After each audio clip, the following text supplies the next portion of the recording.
सरना झंडा गाड़ने और उखाड़ने को लेकर के इतना विवाद बढ़ा कि आदिवासी लोग लगातार बैठकें कर रहे हैं। आज भी इन्होंने बैठक की और बैठक करने के बाद क्या निर्णय हुआ हम इन लोग से बात करते हैं, आपको बताते हैं। लेकिन कहीं ना कहीं ये आपस में उलझे हुए हैं और लगातार उलझे हुए हैं। सुनिए क्या कहा इन्होंने।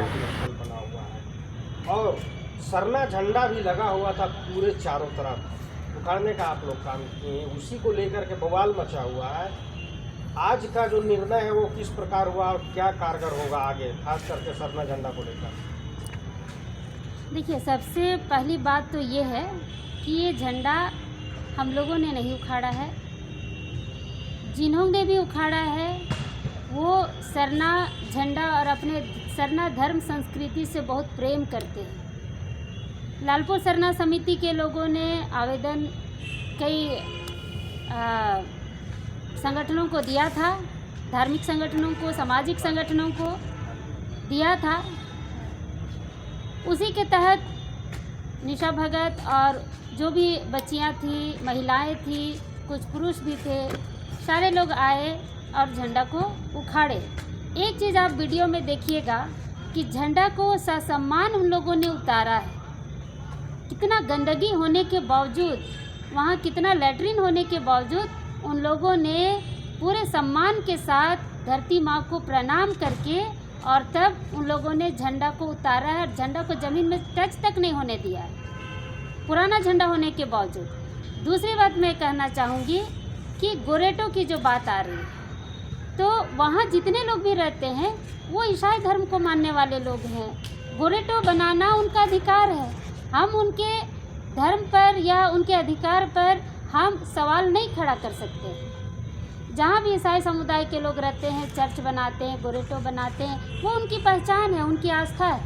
उस पर कुछ भी बोलना कहीं से भी उचित नहीं है। लेकिन हम लोग जो है, जितने भी हम लोग सरना समुदाय के लोग हैं, अपनी पहचान, अपनी संस्कृति और अपने धार्मिक झंडे के अपमान की लड़ाई लड़ रहे हैं कि क्या ज़रूरत पड़ा कि आप लोगों का ज़मीन का अगर मामला था तो न्यायालय जाते, कोर्ट कचहरी जाते, जो पूरा आदिवासी समाज जाता है, चाहे गैर आदिवासी भी अपने मामले होते हैं ज़मीन के तो वो जाते हैं। क्या सरना झंडा लगा लेने से ज़मीन बच जाएगा? और जितने जगह भी इस तरह के काम होते हैं, मुझे लगता है कि सरना समाज को बैठकर एक निर्णय लेकर नियम बनाने की आवश्यकता है कि जो धार्मिक झंडा है उसको गलत उपयोग ना किया जाए। कब पालन होगा सरना झंडा वाला जो मैटर है, एक साथ बैठने वाला, कब तक पालन होने को उम्मीद लगता है? देखिए, अब तो विवाद इतना बढ़ चुका है, ईसाई समाज के लोग भी बातों को नहीं समझ रहे हैं और आपस में जो टकराव की स्थिति जो बनी हुई है, वो टकराव की स्थिति दोनों तरफ के बुद्धिजीवी जब तक नहीं बैठेंगे ख़त्म नहीं होगा।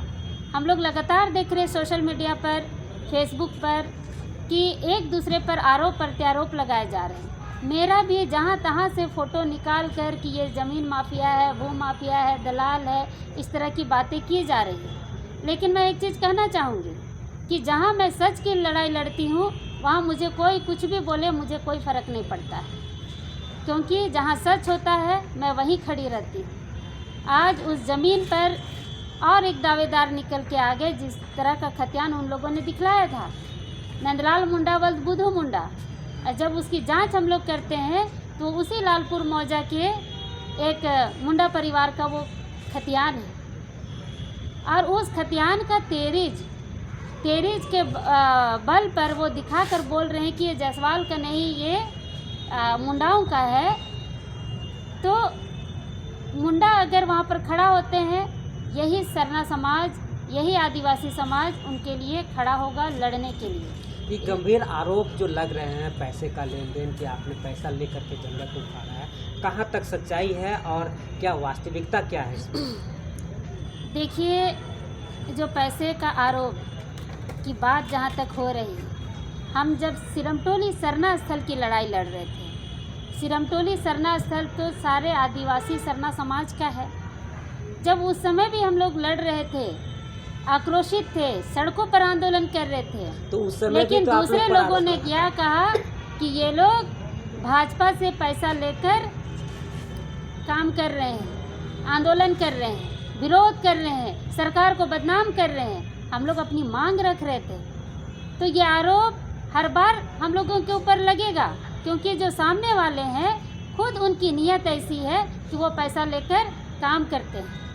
और आज यहाँ पर भी आरोप लगाया जा रहा है। आप वीडियो उठा के देखिए ना, बिल्डर प्रेस कॉन्फ्रेंस करके खुद बोलते हैं कि ये ज़मीन हमारी है और हमने किसी को झंडा उखाड़ने के लिए पैसा नहीं दिया है। तो फिर आप कैसे बोल रहे हैं? क्या सबूत है आपके पास कि आपने पैसा दिया है या हमने कहीं से पैसा लिया है?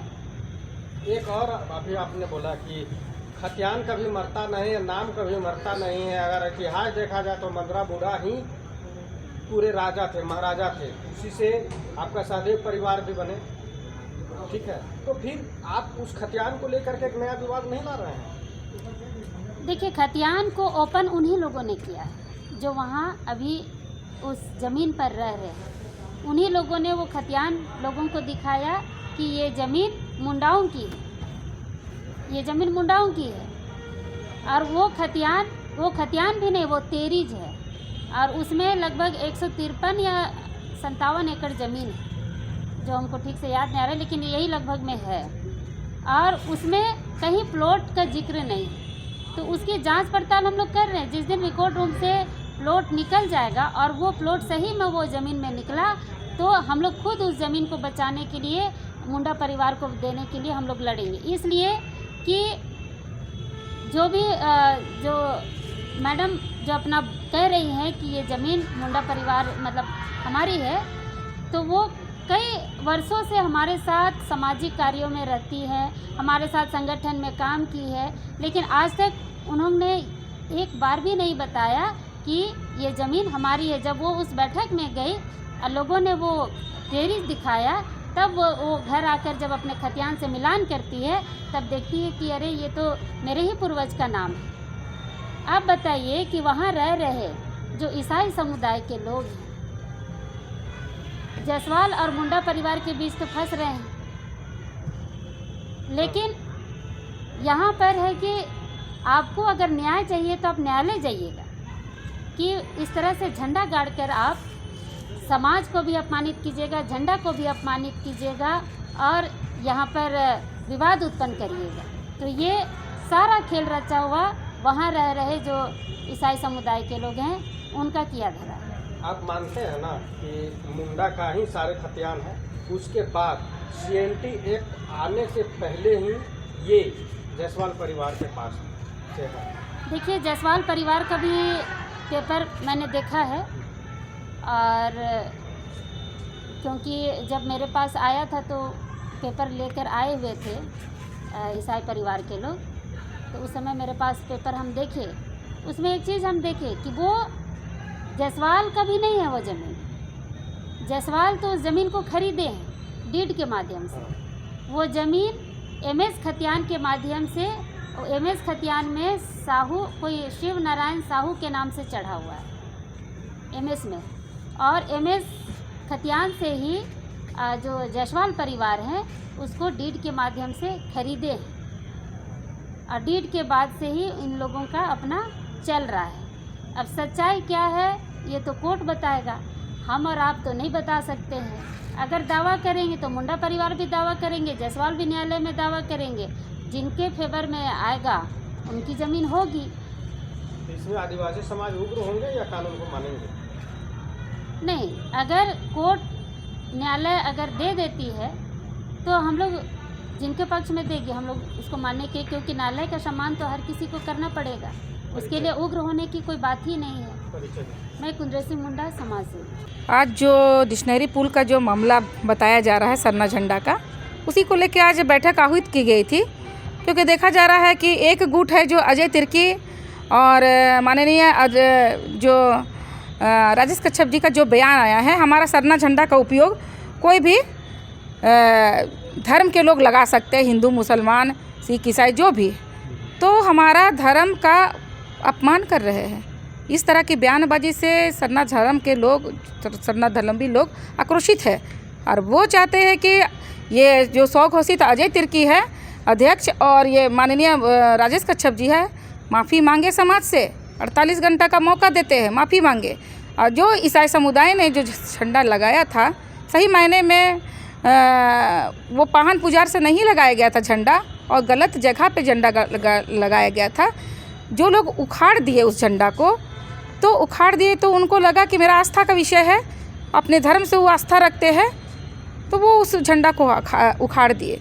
तो इस पे उन लोगों का पुतला जो दहन किया गया, तो इसके लिए उन्हें माफ़ी मांगनी पड़ी। एक तो आप गलती भी किए, उसके बाद आप उन्हीं का जो लोग अपने शरणा धर्म से आस्था रखते हैं उस पे ही सवाल खड़ा कर रहे हैं। उनको जो पुतला दहन करके उन्हें उनके दिल को जो राहत पहुंचाने का काम किया है, तो उसे लेकर यहाँ पर बैठक हुई। बैठक में ये भी निर्णय लिया गया कि अगर 48 घंटे के अंदर माफ़ी नहीं मांगते तो समाज आक्रोशित होगा और माननीय विधायक के विरुद्ध में सड़क पे उतरेगा। साथ में जो बराबर इन लोग बोला जा रहा है कि जायसवाल की ज़मीन है के साथ सौदा किया गया है, हम लोगों को उसमें जोड़ा जा रहा है निशा भगत के साथ। तो मैं बताना चाहूँगी, मुंडा के वंशज वहाँ मिले हैं और मुंडा के लोग खड़ा होने के लिए तैयार है अपने हक अधिकार के लिए। अगर मुंडा का ज़मीन होगा तो मुंडा को मिलेगा, और बिरसा मुंडा के जो वंशज के लिए जो ये बिरसा मुंडा के नाम से जो राजनीति के लोग कर रहे हैं, तो ये लोगों को बिरसा मुंडा के नाम से राजनीति करने की कोई आवश्यकता नहीं है। बिरसा मुंडा की जो वंशज है वो उलिहातू में है और बहुत गरीब करके रहते हैं। तो हम लोगों ने 2022 में ही उन्होंने माननीय विधायक राजेश कच्छप जी को बोला कि हम लोगों को यहाँ रांची में ज़मीन उपलब्ध कराया जाए, जो कि माननीय विधायक जी बोले कि डीसी परमिशन नहीं दे रहा है, इसीलिए नहीं हो पा रहा है। लेकिन पूरा सीएनटेट के ज़मीन किस तरह से लोग बस रहे हैं, यहाँ पूरा बाहरी लोग का भरमार हो गया। लेकिन हमारे धरती आबा महापुरुष को यहाँ पर मतलब रांची में ज़मीन नहीं मिल पा रही है। तो हम लोग जिनका हम अगर मुंडा का ज़मीन है, मुंडा के जो मालिक निकल के आएंगे उनके लिए लड़ाइयाँ लड़ेंगे, और साथ में हम लोग बिरसा मुंडा समाधि स्थल में बिरसा मुंडा के वंशजों को हक अधिकार दिलाने की कोशिश करेंगे। जो वहाँ रह रहे हैं उनका क्या होगा? देखिए, वो तो बोले थे बिरसा मुंडा के लिए हम लोग लड़े हैं, तो बिरसा मुंडा को दे दिया जाएगा ज़मीन। वहाँ जो अभी अवेलेबल है ज़मीन पर जो निवास कर रहे हैं, वो बिरसा मुंडा का तो वंशज नहीं है। वो बिरसा मुंडा के, देखिए वो तो उसके लिए ना बचाए हैं। जब झंडा का मामला आया तो क्या बोले, हम बिरसा मुंडा के समाधि स्थल को बचा रहे हैं। तो बिरसा मुंडा के समाधि स्थल को बचा रहे तो उन्हें दे दिया, वो तो उन्हें दे देंगे ना, दान कर देंगे ना, तो यहाँ पर मामला ही समाप्त हो जाएगा। तो बिरसा मुंडा के समाधि स्थल तो ऑलरेडी बनाया गया है, और उसमें जो कुछ बातें आ रही है कि सरकार को दान दिया है जायसवाल समाज कि यहाँ पे समाधि स्थल बनाया जाए, तो फिर उन लोग कैसे बोल रहे हैं कि हम बिरसा जो 40 साल से रह रहे हैं और वो बोल रहे हैं कि हम बिरसा मुंडा के समाधि स्थल को, मतलब हम पूरा बिरसा मुंडा का के लिए ज़मीन बचा रहे हैं और दावा कर रहे हैं खुद भी। तो वो लोग ये सोचे कि जब उनका असली वारिस जो है मुंडा हो चाहे जायसवाल हो, हम लोग अभी तत्काल में जो भी हमारे मुंडा समाज की महिला जो खड़ी हुई है उनके साथ हम लोग रहेंगे। अब मूल मुंडा जो है, जो उनका अधिकार है, उन्हें हक दिलाने का काम करेंगे। और जो ये सरना ईसाई का जो खेल चल रहा है ना, ये बहुत गलत हो रहा है। ये हवा देने का काम किया गया। मान लीजिए उनकी आस्था थी, वो हटा दिए। सुबह में बैठकें हुई तो बैठक में ये कंप्रोमाइज़ कर लेना चाहिए कि इस बात को ज़्यादा नहीं बढ़ाते हुए, हमसे गलती हुई, हम माफ़ी मांगते हैं और ये ख़त्म हो जाने चाहिए था। लेकिन बाद में बढ़ते गया विवाद। अजय तिर्की उसमें घुसे, उसमें माननीय राजेश कच्छप जी घुसे और ये विवाद बढ़ता गया। झंडा लगाएंगे, झंडा नहीं लगाएंगे, समाज को जगहसाही करने के लिए ये लोग छोड़ दिए हैं। तो मैं बताना चाहूँगी कि सरना ईसाई की लड़ाई हम ही लोग पहली बार बोल रहे हैं कि इस तरह का मामला नहीं होना चाहिए। लेकिन इससे पहले तो हम हिंदू के विरुद्ध में लड़े हैं। सरना सनातन जब एक है बोलते हैं, बजरंग दल बोलते हैं कि सरना सनातन एक है, मोहन भागवत बोलते हैं आदिवासी हिंदू है, तो सबसे पहले लड़ने वाले ये हमारा ही संगठन होता है। इसलिए इस तरह की भ्रांति ना फैलाएं और जो जायज़ है दूध का दूध और पानी का पानी हो। नहीं तो वहाँ जो लोग रह रहे हैं वो लोग बोल रहे हैं कि हम आदिवासी झंडा को इसलिए लगाए कि ज़मीन बचाया जा सके। हाँ। तो ग्रोटो जो ईसाई का जो प्रतीक है वो क्यों लगाया है? वो तो उसका ज़रूरत नहीं था। देखिए, सरना झंडा का यहाँ पर इस्तेमाल हुआ है धार्मिक झंडा है, धार्मिक आस्था का सरना धर्मावलंबी के लिए धार्मिक आस्था है, उनके लिए बस ज़मीन बचाने का एकमात्र साधन है। तो वो लोग हमारा झंडा का इस्तेमाल करके ज़मीन बचाने का काम किए हैं और गलत तरीका, वो लोग गलत होते हुए भी आज हावी हो गए हैं, सरना समाज पे हावी हो गए हैं। तो सरना समाज कमज़ोर नहीं है, जागरूकता की कमी है। अच्छा, एक और नया मुद्दा हो गया है कि आदिवासियों का जो चीरा झंडा वो है ही नहीं, तो किसके लिए वो लड़ रहे हैं? देखिए, हम लोगों को जब से पता है कि आदिवासियों का धार्मिक झंडा चीरा झंडा है और हम लोग इस झंडा का सम्मान करते हैं और हर जगह इस झंडा के नीचे देखिएगा, कभी 51 दिन की उपवास करती महिला, 21 दिन की उपवास करती, कोई भी समाज की वो ऐसी शक्तियाँ नहीं हैं जो 51 दिन की उपवास झंडा के नीचे कर पाए। लेकिन हमारा समाज में ये चीज़ है, ये आस्था का विषय है और आस्था के कारण ही उस जो बच्ची के द्वारा जो ये झंडा वहाँ से उखाड़ा गया, तो वो आस्था को अपना बरकरार रखनी चाहती थी, दूसरे समुदाय के द्वारा नहीं चाहती थी कि वो झंडा लगे। बस यही कारण है और विवाद का कारण यही है और सरना ईसाई का मामला इसे बना दिया गया है। आप अपने मूल धर्म में आप रहिए और हम मूल जो आदिवासी है उन्हें मूल धर्म में उन्हें रहने दीजिए। तो हमें अपना मूल आदिवासी ना हिंदू खींचे ना हमें क्रिश्चियन खींचे, हम मूल हैं। मूल आदिवासियों का कोई विकास की बातें नहीं करती है कि गर्त में जा रहा है समाज, लेकिन हर दिन हम लोग सड़क पे यही लड़ते हैं। हमारा ज़मीन छिना रहा है, हमारा जल जंगल ज़मीन छिना रहा, हमारा जो हमारी व्यवस्था की पारंपरिक चीज़ें हैं वो छिना रहा है। तो हर समय अगर हम देख रहे हैं कि हमारी वस्तुएं छिना रही, हमारे साथ कंधे से कंधा मिलाकर खड़ा होने वाला तो कोई भी नहीं है। ना हिंदू धर्मांतरित हिंदू है लोग हमारे लिए आ रहे हैं, ना धर्मांतरित हमारे ईसाई समुदाय के लोग आ रहे हैं हमारे लिए लड़ने। हम अपनी लड़ाई जो मूल आदिवासी, हम तो खुद सरना धर्मावलंबी लड़ रहे हैं सड़क पे जाकर। और जब वोट की बात आती है तो दोनों बोलते हैं, दोनों मिल के वोट हम लोग देते हैं, लेकिन सत्ता का सुख केवल एक लोग भोगते हैं। सरना समाज को कभी सत्ता का सुख। आज आपके अगुआ लोग काफ़ी संख्या में उपस्थित हुए थे, आज क्या निर्णय हुआ उस विवाद को लेकर के? देखिए, आज जो निर्णय हुआ है कि अगर माननीय राजेश कच्छप जी और स्वघोषित अजय तिर्की जी अध्यक्ष है, वो अगर माफ़ी नहीं मांगते हैं, सरना झंडा कोई भी लगा सकता है, हिंदू मुस्लिम सिख ईसाई जिस तरह से बात रखी है उन्होंने, तो इसका हम लोग घोर निंदा करते हैं और साथ में 48 घंटा का समय देते हैं। अगर वो समाज से माफ़ी मांगते हैं तो सही, अच्छी बात है, नहीं तो समाज आक्रोशित होकर सड़क पे निकलेगी और इसका जोरदार विरोध शुरू होगा। और ईसाई जो हमारे धर्मांतरित भाई लोगों ने जो ईसाई हमारा चीरा झंडा का उपयोग किया है बिना पूछे, जो गलत जगह में गाड़ा था, तो उसके लिए अगर वो माफ़ी मांगते हैं तो सरना ईसाई का जो मामला है यहाँ पर ख़त्म कर दिया जाएगा। और जिस तरह से सरना ईसाई भाई भाई है शुरू से बोल रहे हैं, हम लोग उस तरह से रहेंगे। बस हमारा जो हक अधिकार उसके लिए हमारा हक अधिकार को कोई हनन दूसरे कोई ना करें। निरंजना हेरेंस टोप्पो, सामाजिक कार्यकर्ता। दिनों दिन नया पर्दा खुल रहा है, आज आप लोग का बैठक था, क्या मतलब निर्णय निकला?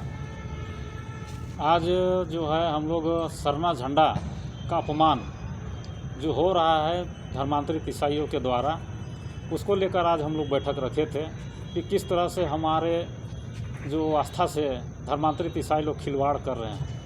क्योंकि एक पक्ष के लोग सरना झंडा उखाड़ रहे हैं, फिर एक पक्ष के लोग सरना झंडा गाड़ रहे हैं, फिर उखाड़ रहे हैं, फिर गाड़ रहे हैं। मतलब ये सिलसिला जो उखाड़ने और गाड़ने वाला कहानी हो रहा है। तो हमको लगता है कि ये आदिवासियों का जो प्रतीक चिन्ह है, जिसमें हम लोग का आस्था है करोड़ों सरना समुदाय लोग का, क्योंकि सरना झंडा को हम लोग जो है शादी ब्याह में लगाते हैं, अपना जतरा सिंदरा में लगाते हैं, सरहुल में लगाते हैं, करम में लगाते हैं और ऐसे मौक़ों पे लगाते हैं जहां आदिवासियों का जो रूढ़िवादी परंपरा और संस्कृति संरक्षित हो। लेकिन आज बाजारूकरण करके जो है करोड़ों आदिवासियों का सरना समाज का धार्मिक आस्था से खिलवाड़ करने का काम किया है।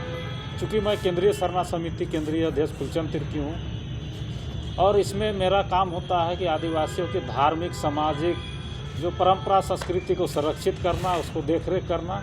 इसीलिए मैं इसमें आया और इसमें देखा कि जो ईसाई मिशनरियों के द्वारा गलत ढंग से जो है लालपुर मौजा में उसमें गाड़ दिया गया, जिसको लेकर हमारे समाज की बच्चियाँ उसमें जा कर के उखाड़ी और उखाड़ी तो उन लोग का पुतला दहन कर दिया सरना बेटियों का। और हमारा समाज का भी लोग वहाँ जो है मिशन लोग को उसके सपोर्ट में रहे, जिसमें हम लोग को काफ़ी आहत लगे। क्योंकि हम लोग एक धार्मिक आदमी है, सामाजिक आदमी है, तो हम लोग का कर्तव्य है कि एक जो अपने समाज के लोगों को संरक्षित करें, उनका सुरक्षित करें।